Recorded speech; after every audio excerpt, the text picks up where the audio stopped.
Começa agora um programa que traz tudo sobre o livro mais lido em todos os tempos. Apresentamos O Som do Livro.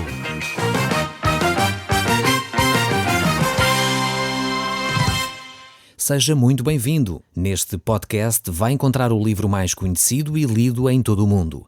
Vamos levá-lo numa viagem pela história da humanidade.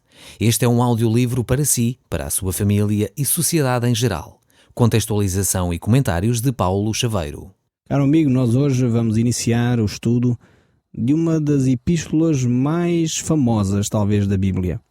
Nós vamos olhar para o livro de Romanos. Este livro tem sido, provavelmente, o livro que Deus mais tem usado para trazer o homem até Ele. Tem mostrado, através das páginas deste livro, que é possível o homem se relacionar com Deus única e exclusivamente pela fé. Deus utilizou o apóstolo Paulo para ele deixar escrito qual é o sentir do coração de Deus sobre questões extremamente profundas. Esta epístola realmente é talvez uma das epístolas mais profundas que o mundo pode realmente observar.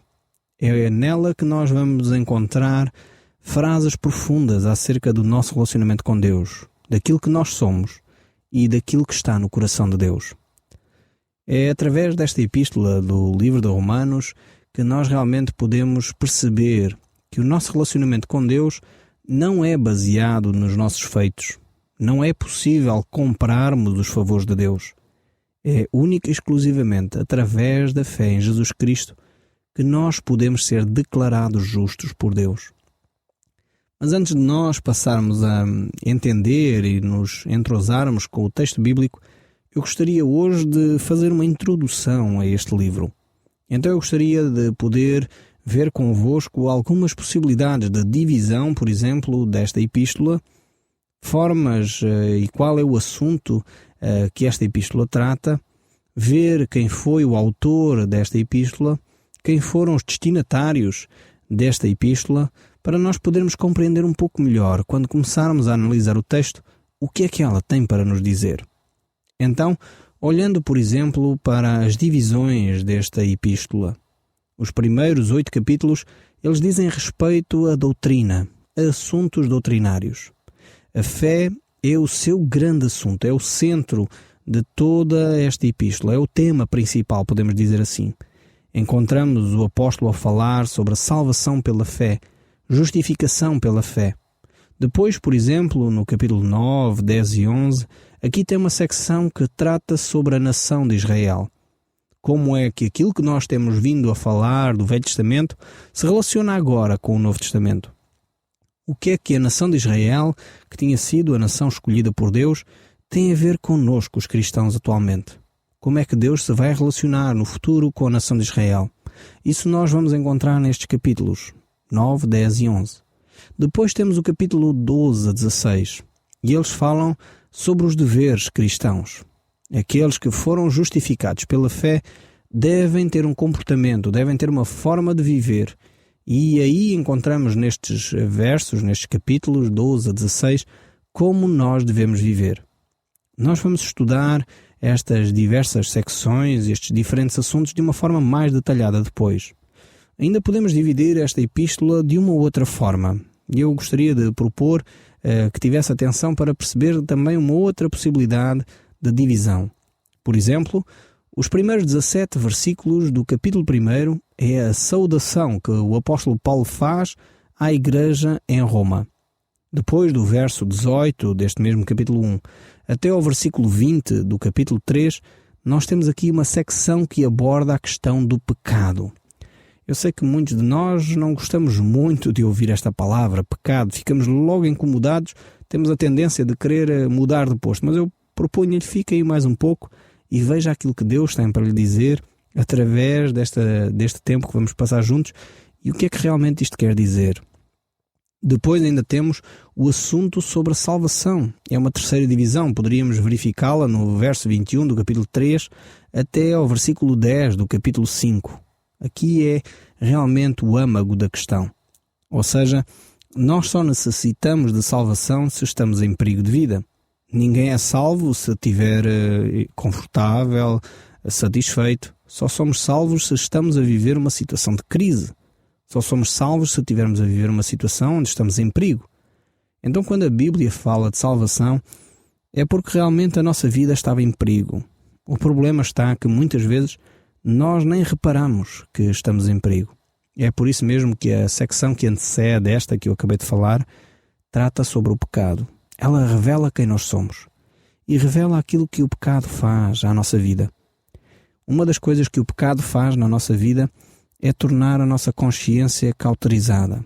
Ou seja, é como quando nós criamos calos por trabalharmos demais com uma determinada ferramenta. Chegamos ao ponto que aquela ferramenta já não nos causa dor, porque a pele ficou dura, já se tornou mais insensível e por isso mesmo já não sofre dor quando mexe aquele instrumento de trabalho. Assim, dessa forma, o pecado faz na nossa consciência. Quando nós estamos expostos ao pecado e permitimos que ele vá influenciando a nossa vida, muitas vezes nós não tomamos consciência de que necessitamos de ser salvos. Até que vem a palavra de Deus e nos confronta com aquilo que nós somos. E quando nós nos vemos ao espelho, que é a palavra, então aí nós entendemos que provavelmente precisamos de uma cura de Deus, uma salvação. A seguir, este capítulo, deste capítulo 5, vai falar acerca da santificação. Santificação é a atitude que o cristão deve ter de estar diante de Deus. Uma vida separada, uma vida que já não é igual à anterior. Uma vida que já não vive debaixo dos mesmos valores. Um ser humano que se encontra com Deus vai começar a ter outro comportamento, vai começar a ter outra atitude, vai começar a ter outro nível de valores, porque ele tem estado em comunhão com Deus. Então a próxima secção, que é a quarta, começa no capítulo 5, verso 11, e termina no verso 23 do capítulo 6. A outra secção é o capítulo 7, e nele temos a luta. Quando nós lá chegarmos, nós iremos ver o que isto significa. No capítulo 8, do versículo 1 a 27, nós vamos encontrar a vida cheia de poder. E ainda o capítulo 8, do verso 28 e 29, nós podemos observar ali sobre a segurança da vida cristã. Então temos o assunto da segregação no capítulo 9 a 11. E ainda temos os sacrifícios e serviço. Isto encontramos no capítulo 12 e 13. E depois temos ainda a separação no capítulo 14 e 15. E ainda temos a saudação final no capítulo 16. Esta poderia ser ainda também uma forma de dividir este livro. É necessário também dizer que algumas destas coisas que nós vemos aqui nesta epístola vão ser aprofundadas com muito cuidado, pois elas realmente fazem toda a diferença para a nossa vida. Precisamos de olhar para elas de uma forma pormenorizada. Depois nós vamos entender também quem é o autor deste livro dos Romanos.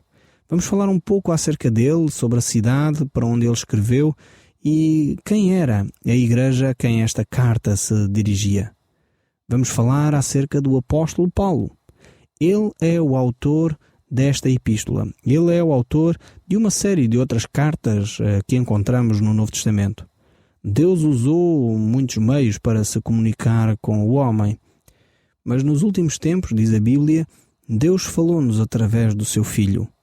E dessa forma, Deus deixou a Bíblia para que nós entendêssemos qual era a sua vontade. Agora, a Bíblia foi escrita de várias formas, podemos dizer assim. Temos, por exemplo, a lei, que é logo os 5 primeiros livros do Velho Testamento. Aí, Deus mostra qual é a sua vontade. Manifesta regras para a nação de Israel. Ali descreve o direito, a forma como o povo se deveria conduzir, a forma como o povo deveria aplicar a justiça. Depois, vemos que Deus se revelou ao homem através de livros históricos, através da história de Israel. E a partir daí, Deus vai retirando lições para o nosso dia-a-dia. Nós, nos últimos programas, temos estado a trabalhar exatamente livros desse género, livros históricos. E certamente você que tem acompanhado os nossos programas tem retirado muitas lições para o seu dia através deste tipo de escrita. Mas depois encontramos também que Deus se revelou através de poesia. Temos também que Deus se revelou através de profecia. E depois encontramos já no Novo Testamento os Evangelhos. Depois encontramos ainda também o livro dos Atos, que é de novo um livro histórico, mas ao mesmo tempo encontramos também as epístolas ou as cartas, onde de uma forma aparentemente de carta, Deus vai trazer até à sua igreja, aos seus filhos, aquilo que é a sua vontade. E é assim que o apóstolo Paulo é usado por Deus para escrever esta carta aos romanos. É como se você estivesse a escrever uma carta a um amigo seu e então aí Deus iria manifestar a sua vontade. O apóstolo Paulo ele vai falar nos seus escritos aquilo que é a vontade de Deus para o povo de Deus. E ele escreve dessa forma, em género de carta. Certamente o apóstolo Paulo vai escrever aqui aos habitantes da cidade de Roma para lembrar acerca da graça de Deus, aquilo que eles receberam de uma forma gratuita da parte de Deus. E era por ele realmente ser servo de Deus para estes povos que ele escreve então aos romanos.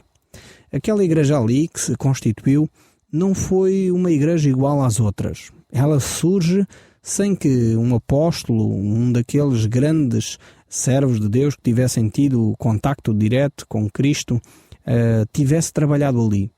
Esta igreja em Roma surge fruto da viagem de vários cristãos que ouviram a palavra de Deus, talvez noutras cidades, e depois foram para aquele local ali e começaram a se juntar uns com os outros, percebendo que tinham a mesma fé, e dessa forma então constituíram ali uma igreja.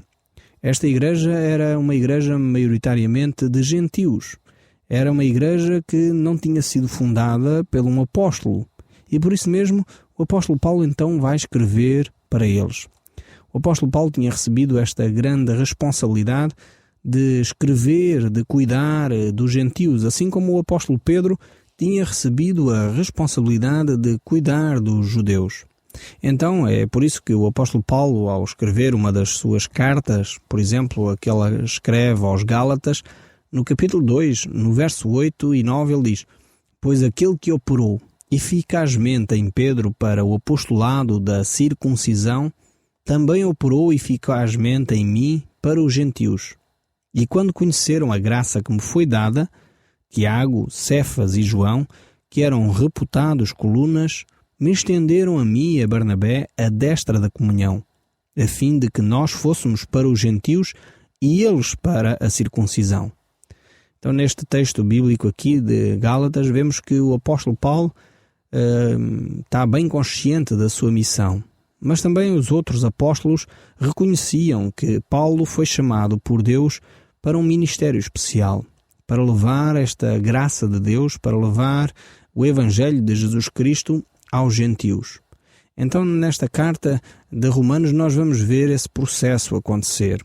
Ou seja, vamos ver como Deus pega numa nação, como a nação de Israel, onde Jesus nasceu, onde Jesus cresceu, morreu, foi crucificado, ressuscitou ao terceiro dia, e pegando naqueles apóstolos, Deus utiliza aquele grupo para levar o Evangelho àqueles que não conheciam Deus. E ele utiliza o apóstolo Paulo para fazer essa transição. E é exatamente por isso que o apóstolo Paulo então escreve a esta igreja em Roma. Como eu já disse, ela é constituída na sua maioria por gentios. E por isso mesmo esta carta é um documento que vai servir para a igreja perceber o relacionamento com Deus, mas perceber também como é que Deus se vai manifestar e como é que Deus utilizou a nação de Israel para trazer a pessoa de Jesus Cristo ao mundo. Podemos dizer que esta igreja em Roma, de alguma forma, digamos assim, de uma forma indireta, foi plantada ainda pelo apóstolo Paulo. Apesar dele não ter sido pessoalmente ele que lá foi, certamente muitos daqueles cristãos que ali se juntaram foram pessoas que foram evangelizadas, conheceram a palavra e o amor de Deus através do apóstolo Paulo e através de pessoas que tiveram em contacto direto com o apóstolo Paulo. Podemos dizer então que este trabalho, de uma forma indireta, era responsabilidade do apóstolo Paulo. Ele originou, podemos dizer assim, esta igreja de uma forma indireta. Nós notamos no livro dos Atos, no capítulo 18, verso 1 a 3, onde diz que Paulo partiu de Atenas e foi para Corinto. E lá encontrou um certo judeu chamado Áquila, nascido em Ponto, que mais tarde foi para a Itália com a sua esposa chamada Priscila, e de lá voltou, visto que o imperador Cláudio ordenou que todos os judeus saíssem de Roma. E com eles, certamente, várias outras pessoas fizeram o mesmo. Ouviram o Evangelho, seguiram para Roma e depois, então, ali se começaram a congregar. Este Áquila e Priscila, eles eram da mesma profissão, do mesmo ofício que o apóstolo Paulo. Eles faziam tendas. E por isso mesmo, diz o texto ainda naquela altura, que Paulo se juntou a eles e por isso passou a residir com eles. Vemos que este era o processo que Deus estava a usar para que o Evangelho de Jesus pudesse chegar a toda a parte do Império Romano. Quando Paulo escreve esta epístola aos Romanos, Áquila e Priscila estavam de novo a morar em Roma. E por isso mesmo o apóstolo Paulo envia saudações através desta carta a esses seus amigos, essas pessoas que ele tinha em grande estima. Certamente isto aconteceu, como eu disse, com várias outras pessoas que ouviram, se relacionaram com Paulo e depois foram morar para Roma. Roma era a grande capital do Império Romano. Era a cidade principal deste grande império.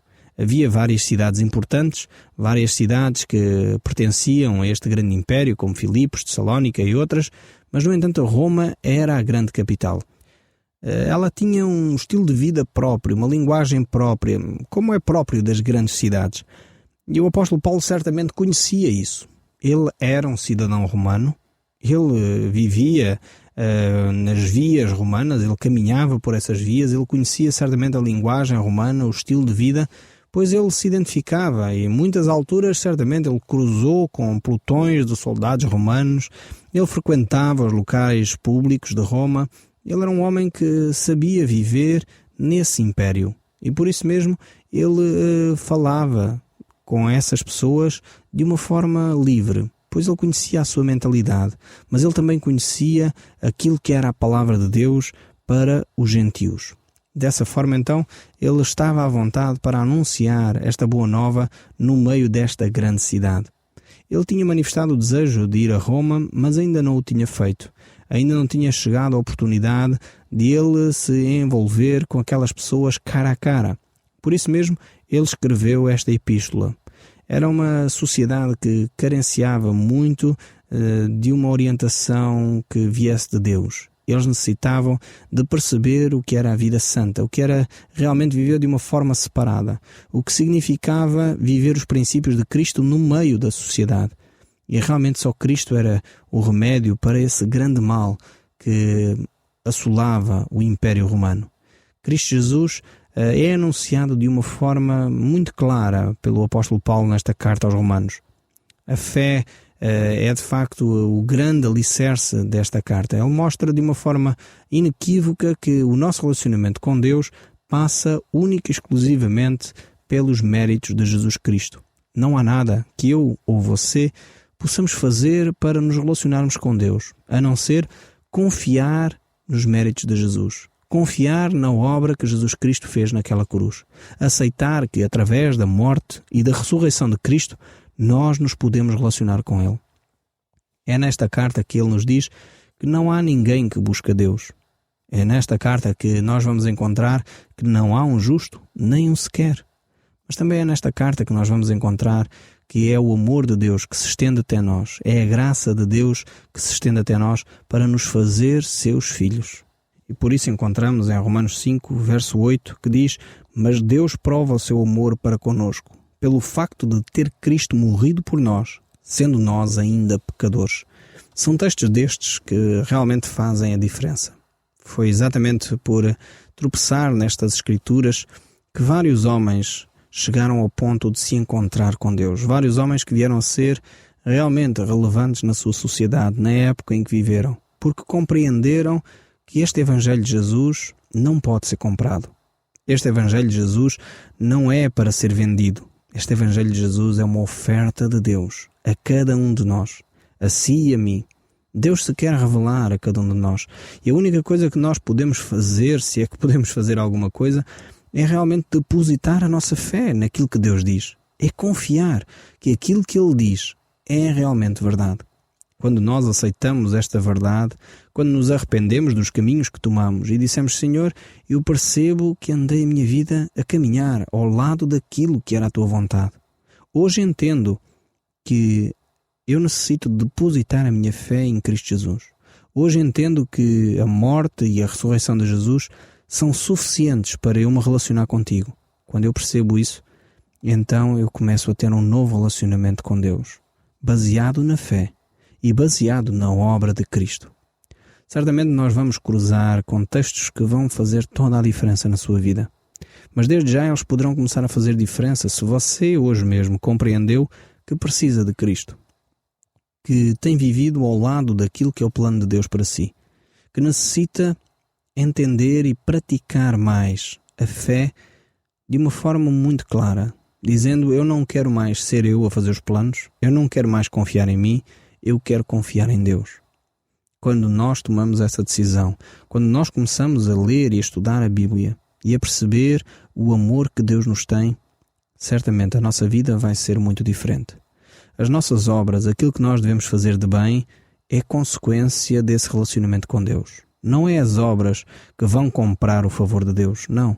As minhas boas ações são consequência de eu amar a Deus. São porque eu me relaciono com Deus que eu passo a viver uma vida santa, que eu passo a viver uma vida piedosa, que eu passo a viver uma vida de verdade, que eu abandono a mentira, que eu deixo o pecado, que eu deixo aquilo que desagrada a Deus, que eu começo a tomar atenção à minha família, que eu começo a viver os princípios de Deus. Quando nós fazemos isso, certamente grandes coisas vão acontecer em nós. O meu desejo, ao longo dos próximos programas que nós vamos olhar para o livro de Romanos, é que você possa experimentar a pessoa de Deus na sua própria vida. Possa começar a ver como estas verdades de Deus têm realmente aplicação para o seu dia-a-dia. O Som do Livro, uma produção da Rádio Transmundial de Portugal.